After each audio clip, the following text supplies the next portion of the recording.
Hello again, welcome to NV study room. आज हम देखेंगे वर्ड प्रॉब्लम्स जिसमें अपस्ट्रीम और डाउनस्ट्रीम दिया होता है।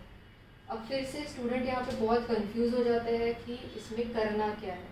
ठीक है, तो आज हम ये देखेंगे कि एग्जैक्टली इसमें करना क्या है। ठीक है, तो पहले अपस्ट्रीम और डाउनस्ट्रीम सबसे पहले हम देखेंगे कि ये होता क्या है। अपस्ट्रीम और डाउनस्ट्रीम क्या होता है। सपोज ये है वाटर, स्ट्रीम है, रिवर या फिर कुछ है, वाटर बॉडी है। ठीक है, और ये है बोट।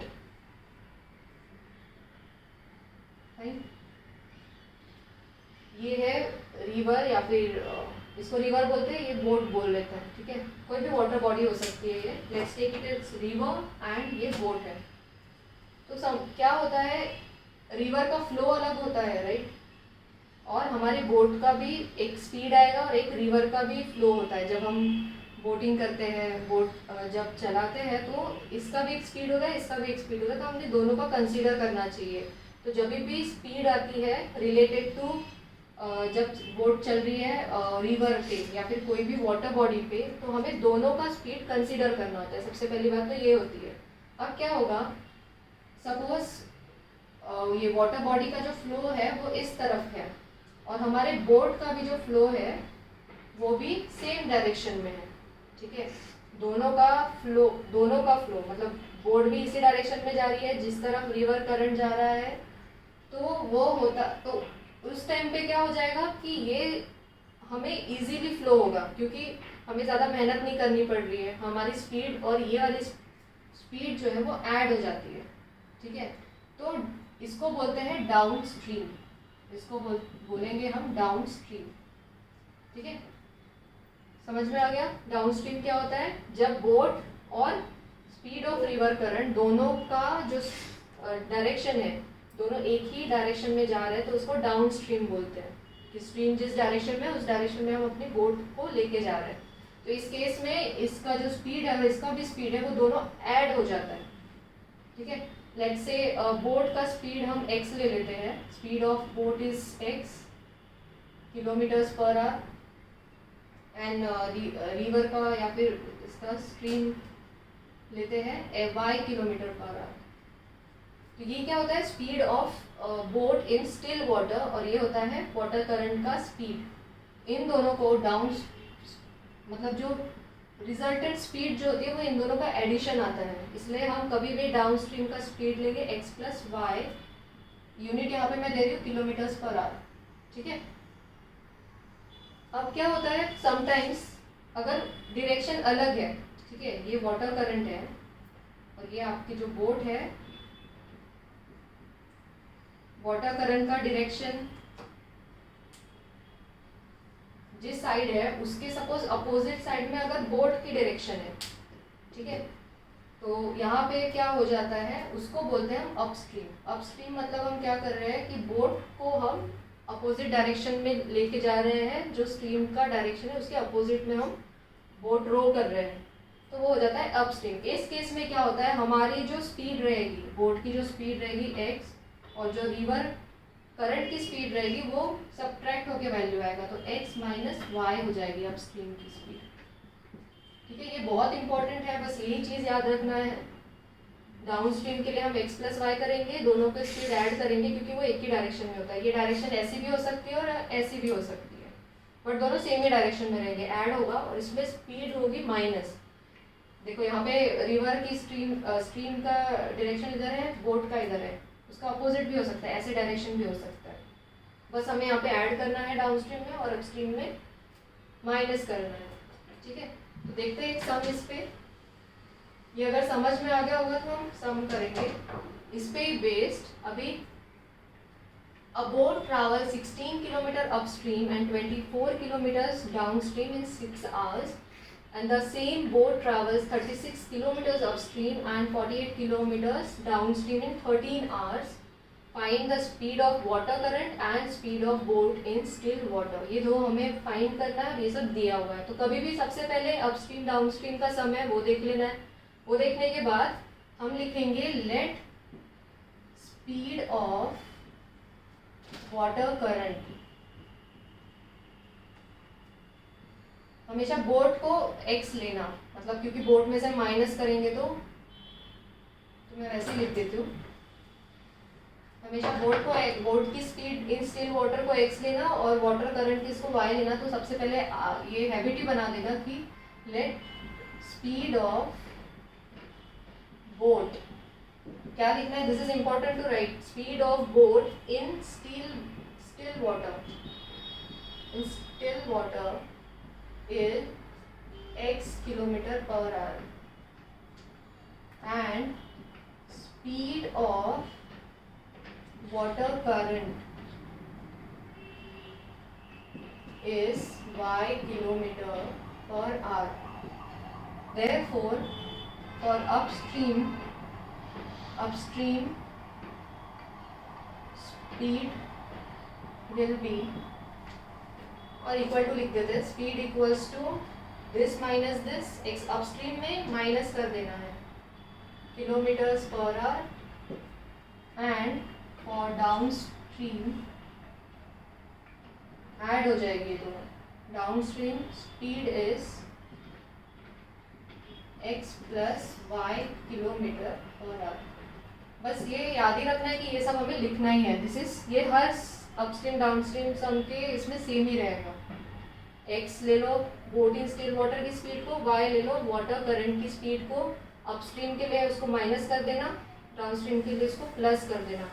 अब जब भी स्पीड आता है तो ये फॉर्मूला तो रहेगा ही, speed is equals to distance upon time, ठीक है। तो हमारे पास क्या है, 16 kilometre upstream, 16 kilometre downstream and in 6 hours. तो टाइम दिया हुआ है, तो इससे हम टाइम हमें टोटल दिया है ना, तो हम क्या करेंगे, टाइम का फॉर्मूला हो जाएगा डिस्टेंस अपॉन स्पीड, ठीक है। मतलब 16 किलोमीटर अपस्ट्रीम जाने के लिए जो टाइम लग रहा है प्लस एंड मतलब प्लस 24 किलोमीटर डाउनस्ट्रीम जाने के लिए जो टाइम लग रहा है वो है 6 आवर्स। तो हम क्या लिखेंगे कि इसका टाइम मतलब क्या है, distance upon speed. 16 kilometre upstream मतलब 16 अपॉन अपस्ट्रीम का स्पीड, 24 किलोमीटर डाउनस्ट्रीम मतलब 24 डिस्टेंस अपॉन उसका स्पीड होगा डाउनस्ट्रीम का x + y इन 6 आवर्स। क्योंकि देखो ये टाइम है और ये भी टाइम है, time is distance upon speed is equal to 6, ये भी टाइम है, इसलिए हमने ऐसे इक्वेशन बना दिया, ठीक है।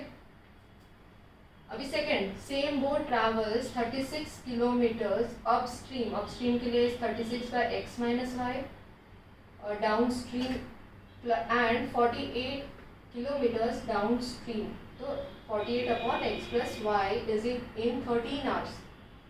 तो हमें ऐसे दो इक्वेशन मिल गए।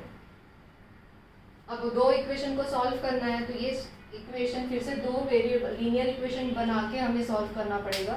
This are not in standard form, तो हमें पहले उसको कन्वर्ट करना पड़ेगा स्टैंडर्ड फॉर्म में।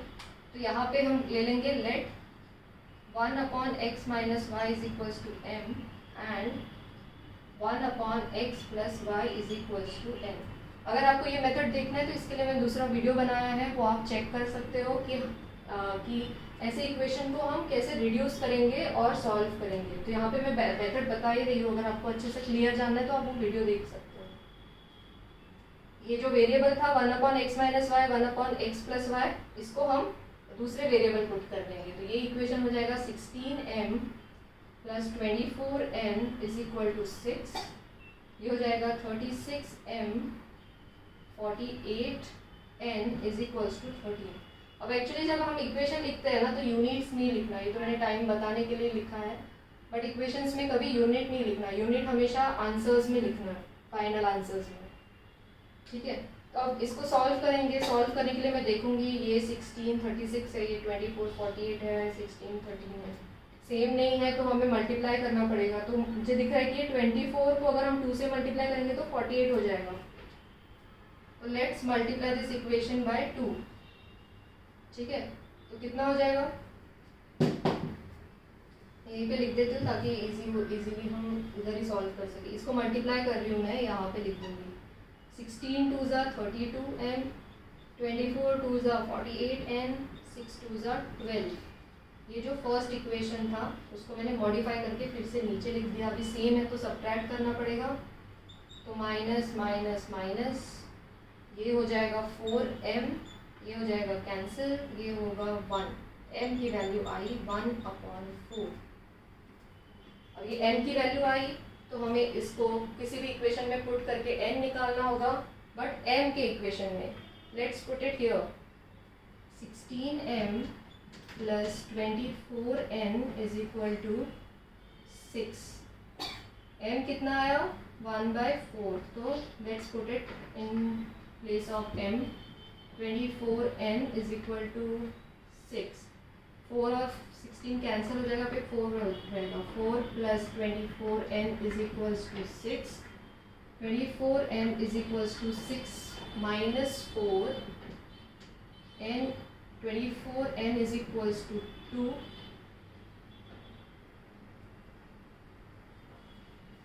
n is equals to 2/24, तो n is equals to मिला हमें 1/12। बट m और n हमारे आंसर्स नहीं है, हमें आंसर चाहिए x और y के टर्म्स में। तो फिर से इसको जो पुट किया था वो पुट कर दो। m इक्वल टू क्या है, m इज इक्वल्स टू है 1/x minus y is equals to 1/4, और n इज इक्वल्स टू क्या है 1/x plus y is equals to 1/12। फिर से दो इक्वेशन आएंगे, यहाँ पे इसको रेसिप्रोकल किया तो हमें मिलेगा x minus y is equals to 4। इसको मैं इक्वेशन देती हूँ 3 and 4। यहाँ पे जगह नहीं है तो मैं यहाँ पे लिखती हूँ 3 and 4 इक्वेशन। यहाँ पे रेसिप्रोकल करके मिलेगा x minus y is equals to 4, this is equation 3, and x plus y is equals to 12। तो ये कैंसिल हो जाएगा, फिर 2x इज इक्वल्स टू आएगा 16, x इज इक्वल्स टू आएगा 16/2, that is x is equals to आएगा 8। ये किसी भी इक्वेशन में पुट कर दो, x plus y is equals to 12, 8 plus y is equals to 12, तो y इज इक्वल टू क्या मिला हमें 4। ठीक है, x क्या थी, देयरफॉर आंसर में लिखना, वर्ड में आंसर लिखना, therefore speed of boat in still water is कितना किलोमीटर है, x is equal to 8 kilometre per hour आया एक answer, and 8 kilometre per hour आया स्पीड ऑफ बोट। ओके, ये पूरा प्रॉपरली, यहाँ पे जगह नहीं है इसलिए मैंने लिखा नहीं है, बट आपको पूरा प्रॉपर आंसर लिखना है। Therefore the speed of boat in still water is 8 km per hour and speed of river current y is 4 km per hour। ठीक है, तो ये सम्स ऐसे सॉल्व करने हैं हमें। ये लेंथी है लेकिन फिर उसके मार्क्स भी ऐसे ही आते हैं। ठीक है, तो इस तरह से आपको ये अपस्ट्रीम और डाउनस्ट्रीम के सम्स सॉल्व करने पड़ेंगे। आपको कोई भी डाउट्स है तो आप कमेंट सेक्शन में बता सकते हैं।